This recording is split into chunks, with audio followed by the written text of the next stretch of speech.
You have my thanks. Without your medicines and your wisdom...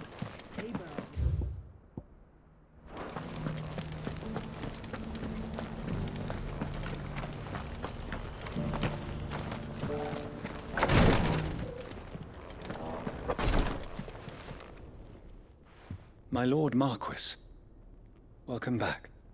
I am glad to see you hale and whole. I met with your third chair, Cyril. He bade me deliver his findings to you.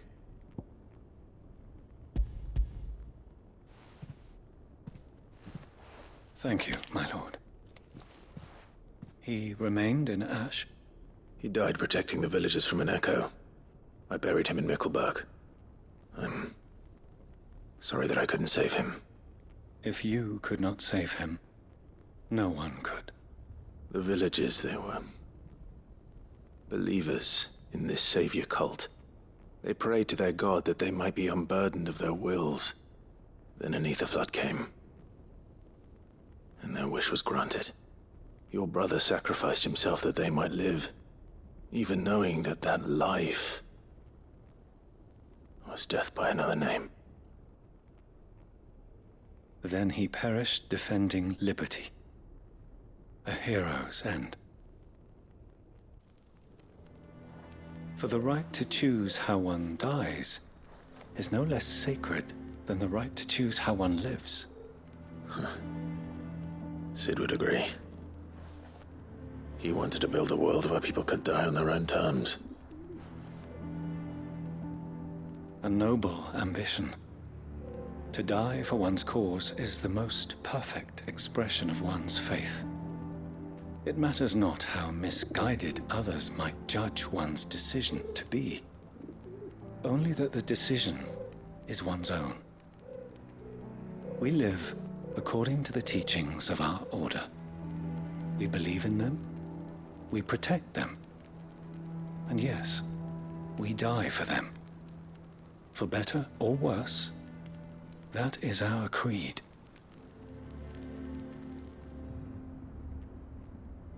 But he didn't die for your creed. He died to save them. And you still believe that what he did was right. I believe that he believed it was. We of the Undying are not slaves, but willing servants. And this was his will, the ultimate expression of it. All right. I'd like to know this man's name, Cyril. To know the names of all the Undying who've fallen in the line of duty. They died serving my house. It's only right that I remember them. That is my duty. Of course. I shall fetch the Book of Martyrs at once. My lord, it has been, and shall ever be, the greatest honor of my life to serve House Rosfield. Though our duties may differ, yours is no less important. I pray with all my heart for your success. And were they here, I have no doubt but that every one of my fallen brothers and sisters would feel the same.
Doris is waiting for me near Balmung Dock. The longer she's out in the open, the more likely she is to be found by a Kashik. I need to hurry.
There were no guards, I take it.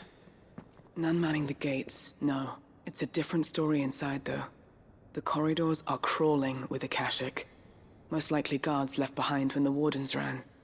If Chadwick was being held here, I worry that he may already be. Don't give up hope just yet, but let's move quickly. Let me check the ground floor. The ether's thickest there. Then I'll search the upper level. Good luck, Sid. Stay safe.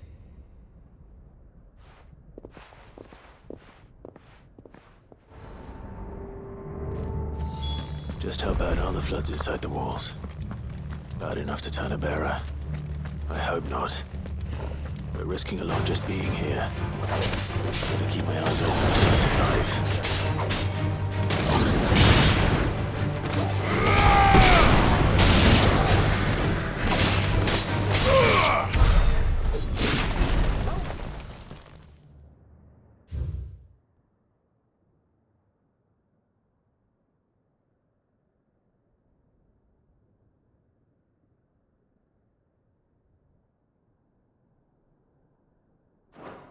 So this place was no ordinary prison. And I doubt they'll have taken the creature with them when they fled.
Minimal loss of Waluda lives. And what happens when they run out of bearers? Even the Imperials take better care of their branded than that.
They were feeding bearers to it.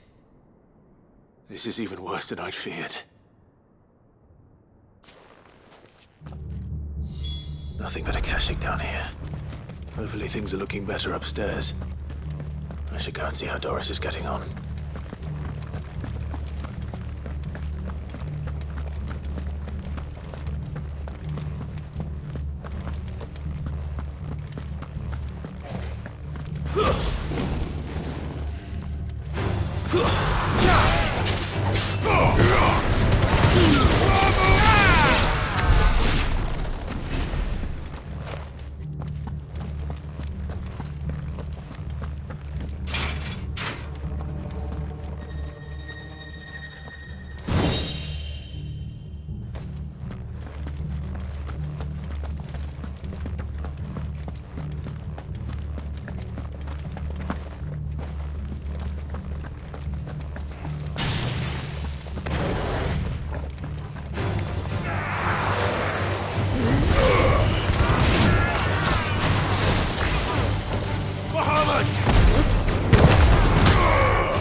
No lock downstairs. But I did find out that this place was more than just a prison. Something far more sinister was happening here. I know. I've been reading some of these documents and... it can't be true, can it? Bearers die every day in service of their masters, but this is so much worse. Pitting bearers against a wild beast armed with nothing but their wits? And all in order to bring about more death. And not just those who could fight, but the elderly, children even. And those who wouldn't or couldn't were disposed of. Whatever that means. I'm afraid it means they were fed to the monstrosity they kept here. Then we're too late. And I was a fool to bring you here. Don't say that. Did you find anything else? A key. But it doesn't fit any of the locks on this floor. Perhaps it will fit one of the doors downstairs. There's a corridor I haven't searched yet. Finish up here, then come and find me when you're ready. All right. I'll be there in a moment.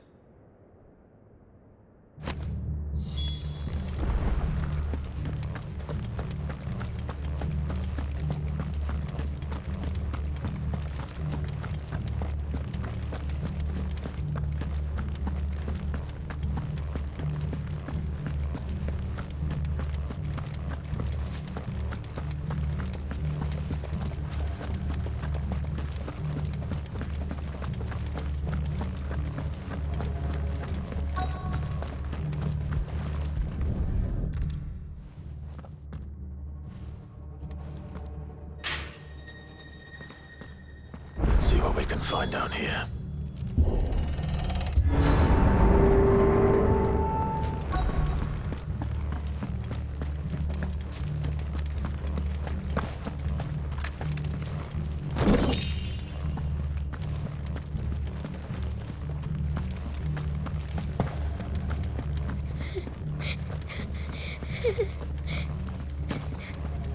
A survivor. And she sounds close.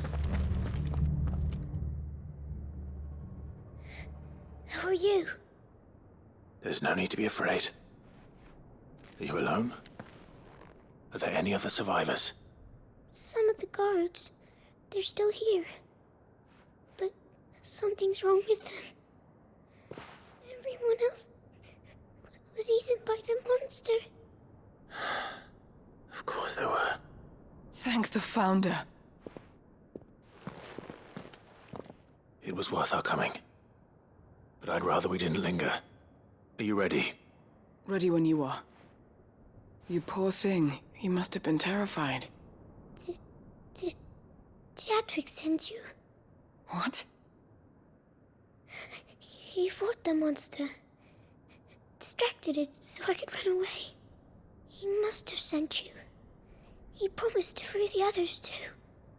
Where is he? He opened your cell, didn't he? He wouldn't be here otherwise. Chadwick.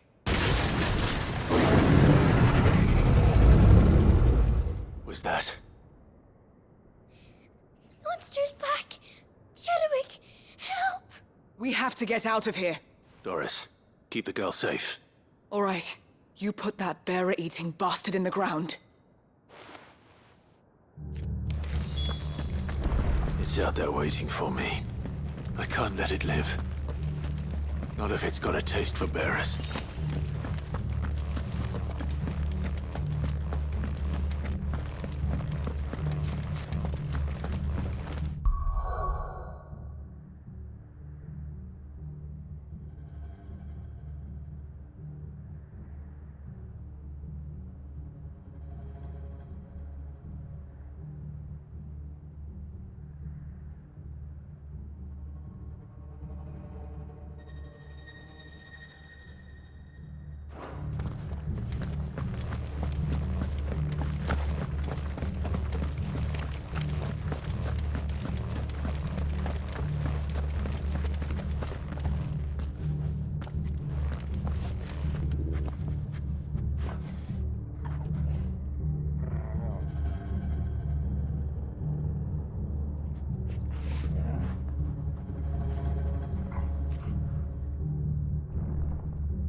Finally.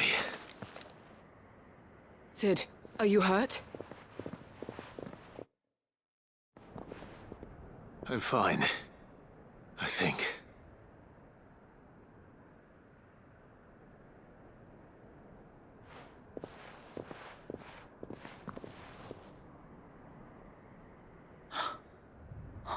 No. What is it? A diary. I gave it to Chadwick before we went our separate ways. He was here. Do you think that creature? I'm sure he fought bravely to the last. The girl is safe thanks to him. Chadwick. You fool. Come on. We have to get her back to the hideaway. We don't want his sacrifice to have been in vain. No. Of course not. I'll see that she's looked after from now on. It's the least I can do.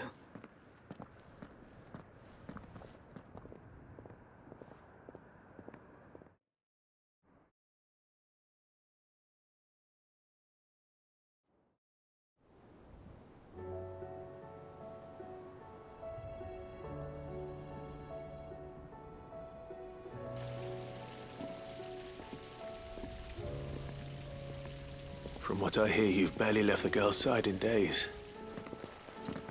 I hope she's recovering from her ordeal. She is. Slowly but surely. She's far tougher than she looks. I thank the flames we found her. If we hadn't... I know. But we did. I'm sorry we weren't able to save Chadwick. There's no need to apologize. Without your help, I would never have found out what happened to him. How he fought to the bitter end to save her. To save Haida Marie. That's the man I remember. The man I thought of as a brother. I wish I could have met him. I'd like to hear more about your past. If you don't mind, that is. Of course. You already met my former master. She trained Chadwick and I to do two things. Kill and obey. We were supposed to be sold to the highest bidder when the time came. But no bid was ever high enough to convince her to part with us. For years, we were her daggers in the shadows. But we could never quite shake our doubts about the things she made us do. And then, one day, we just couldn't do them anymore. So we escaped. But staying together was out of the question. They would have found us too easily. After so many years of training, the pull to serve was always strong. It scared me to think he might have taken another master, become a dagger in someone else's hand. But even in captivity, the battles he fought were his own. And he died not as someone's tool, but as a hero. Haida Marie is proof of that. Bearers can cast off their shackles. And the curse breakers will show them how. I'll fight until my dying breath to see it done. For Chadwick, and for all of us. Thank you, Doris. We'll be counting on you.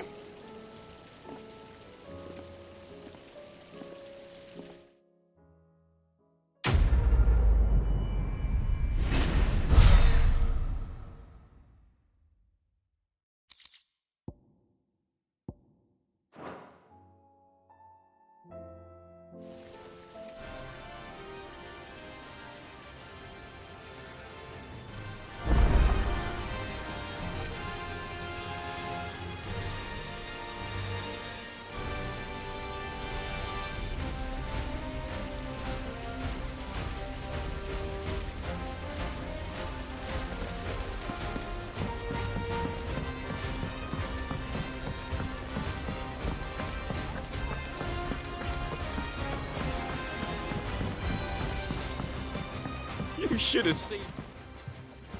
Welcome back, Sid. Welcome back, Sid. Yes. Welcome back. Trip wasn't too much of a pain in the arse, I hope. Truth be told, it was me who suggested roping you in to help with the trial. But from what I hear, things didn't go quite as planned. No, they most certainly did not.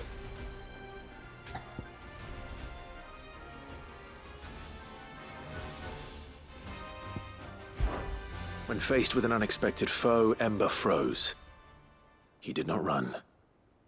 He did not fight. Had I not been there, he would be dead. It would be too great a risk to send him out on a mission alone. Thank you, Sid, for your honest appraisal. Ember, you braved the tower and emerged unscathed. Yes, but only because Sid saved your skin. To me, that's no better than being caught red-handed. You failed the test. Wait, Sergeant. Ember still has much to learn, it's true. And this time he was found wanting. But I'd say he's due a second chance, nonetheless. After all, he did do as you asked. With a bit of hard work, any hand can be made to hold a blade, and any mind can conquer its fears. But a scout's nose is different. You've either got one, or you ain't. And by sniffing out that log, young Ember here has shown he has a conk and a half. Wouldn't do to waste it now, would it? Fine. One more chance. I'll do whatever you ask. I'll spend my days and nights in the pit if I have to. I'll show you. Just you wait.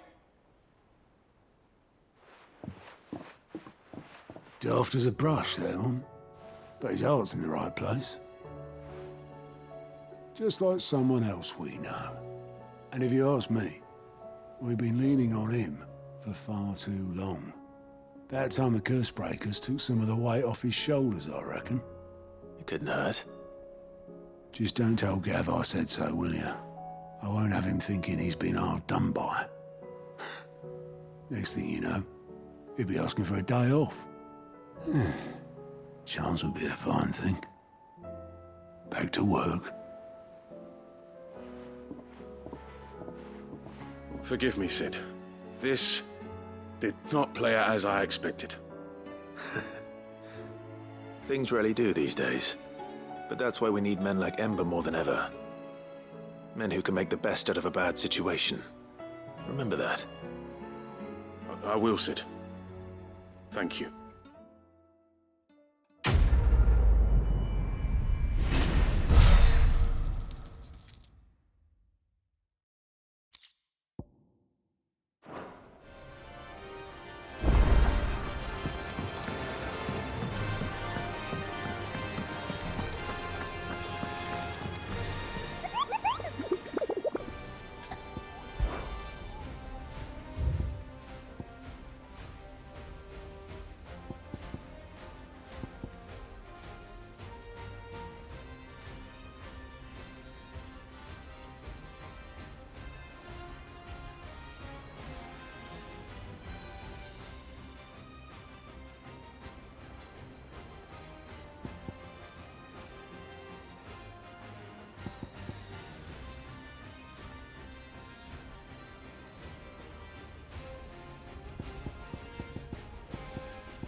And how might I help the garrison today?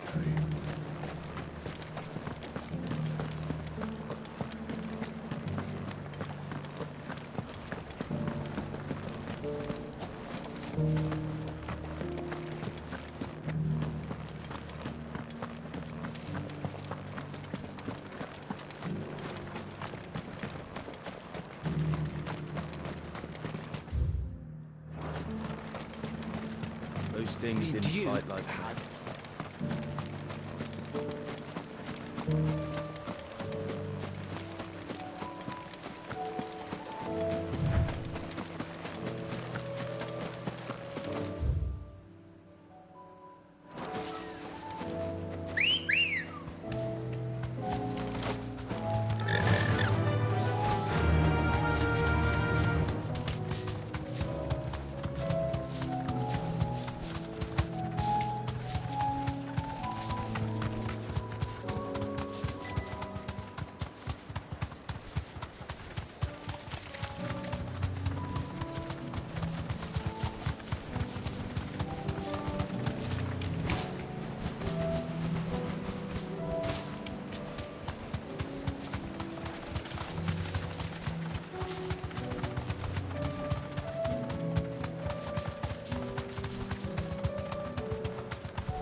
What do you want?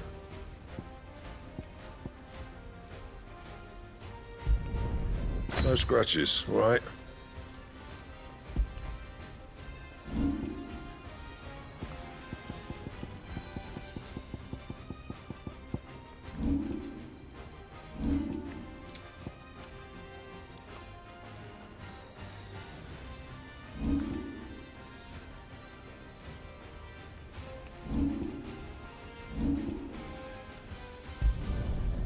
Not bad, if I do say so myself.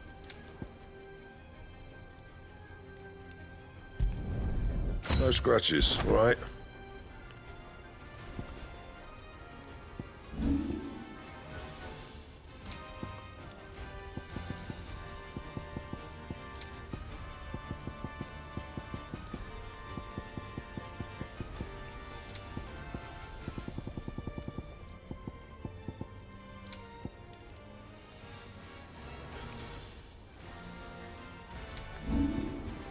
And?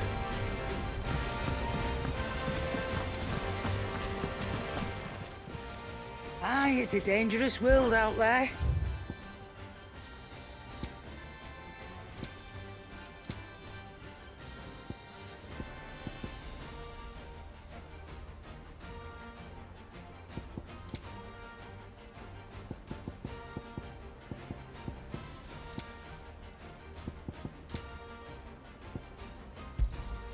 It'd better all be here. Maybe next time, eh? Is that all? Clive.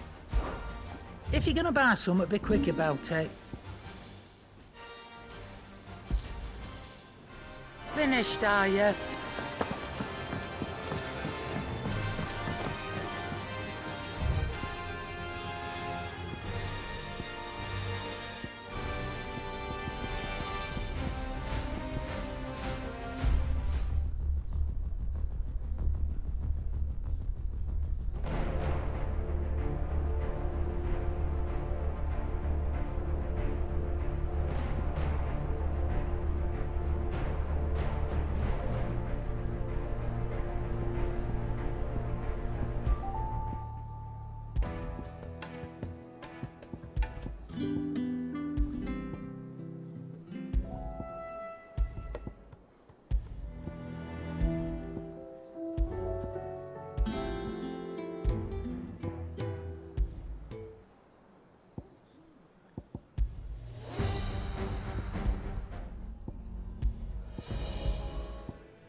He's here, I tell you.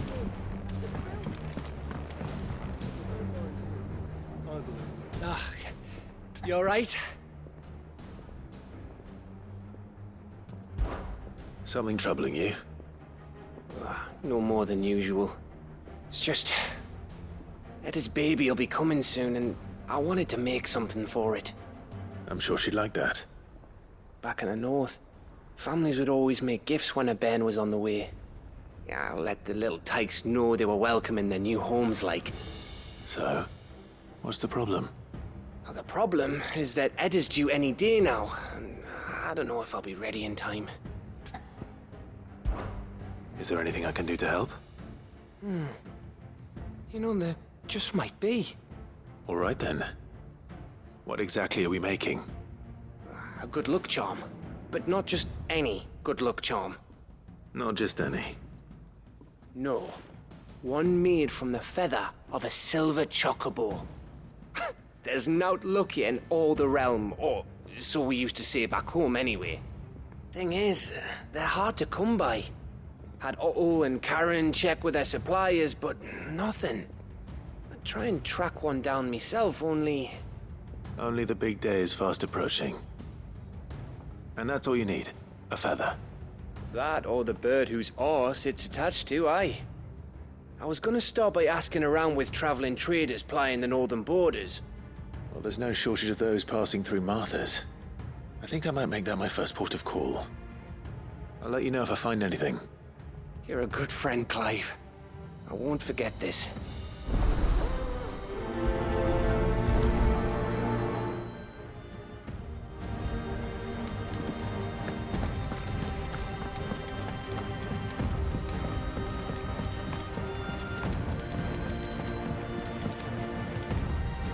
Uncle, I bring good news. The Field Marshal has agreed to your plan. Ha! Of course he has. I didn't doubt you for a moment, dear boy. Rutherford is accompanying him back to your manor in Port Isolde as we speak. They will await your return there. As will one other. One other? Who, exactly? Lord Havel was concerned that even if he could get the realm's armies to agree to an accord, he might not be as successful in convincing those with political power. He asked if I might have a solution, and I suggested a certain Imperial Lord Magistrate turned Liberator. One of your co-conspirators? Master Quinton would probably call me one of his, but yes. Another outlaw, then. Just the thing we need to put these rotten politicos in their places. Good thinking, Clive. I'm glad you approve. The more the merrier, eh? Uncle, assuming Havel and Quinton can solve our problem with the armies, you still haven't mentioned how we might manage the grain shortages. Oh, don't you worry, my boy. The 7 high houses will be seeing to that. They have all agreed to make the most generous of donations. Oh, of course, it did take a little persuasion, but luckily I had some unexpected help. From who? Why, you, my boy. Rumor has it that you rescued the Lady Ariane's head steward Rockford from a horde of bloodthirsty bandits. It was more of a handful. Well, the old battle axe was so pleased. She had a shipload of talents delivered to my private docks by the next new moon. And when the other houses saw the parsimonious old crone's purse strings finally loosen, they as good as tripped over themselves in the rush to follow suit. I'm happy to hear it. Now, I must be getting back to the manor. Join us there at your earliest convenience, would you? Of course, Uncle.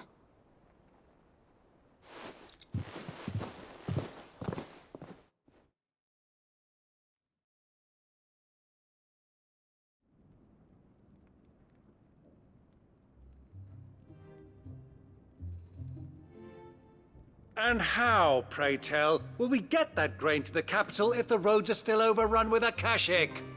You find another bloody road. I only have so many men, and I'm not about to send them headlong into an ether flood. That is, unless you'd have them turn as well. Well, I'd certainly eat less. Says the man with a belly bigger than a band of curls. My soldiers actually need their rations. Without any food to keep them going, they'll be dead even before you've sent them on your fool's errand. If I may, gentlemen, perhaps I might suggest an alternative approach. Though supply routes are indeed disrupted, there is no shortage of ships. Indeed, they bob away in every bay from here to Randalar, awaiting a safe haven. Allow them to make port and fill their bellies full of grain.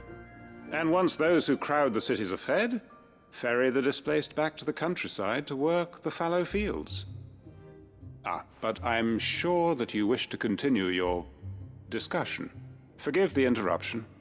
2 such firm friends as yourselves need no help from the likes of me. Rutherford spoke fondly of the great bond between you. Us? Friends? I can't stand the man! Clive, I'm beginning to question the quality of the company you keep. And what kind of company were you expecting him to keep? The man's a criminal! Criminal? How dare you? You are not fit to breathe the same air as this fine, upstanding young gentleman. Upstanding? He calls himself Sid the Bloody Outlaw! Once more onto the breach.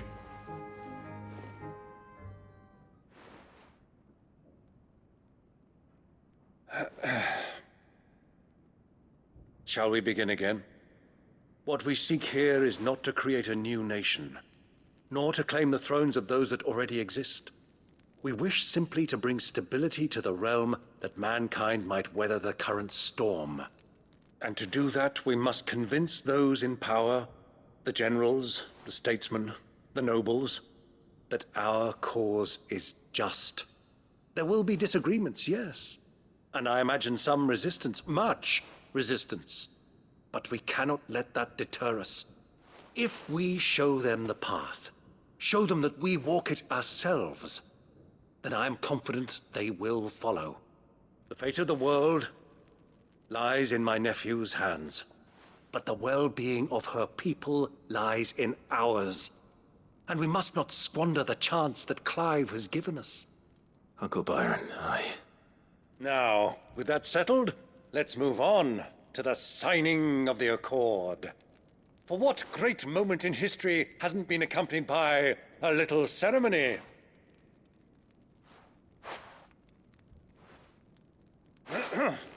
Citizens of Valisthea, I present to you the Triunity. Rutherford, Mike Will.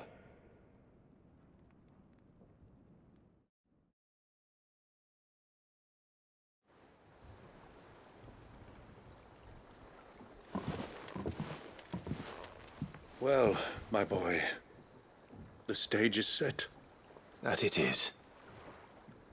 This is the role you were born for. Now I ask only that you trust in the talents of your supporting cast. We shall play our parts to the best of our abilities, that you might have the opportunity to shine. The realm needs its Sir Crandall. And there is no better Crandall than you, Clive. I want you to keep this signed accord as proof of our faith in you. I will. Thank you, Uncle.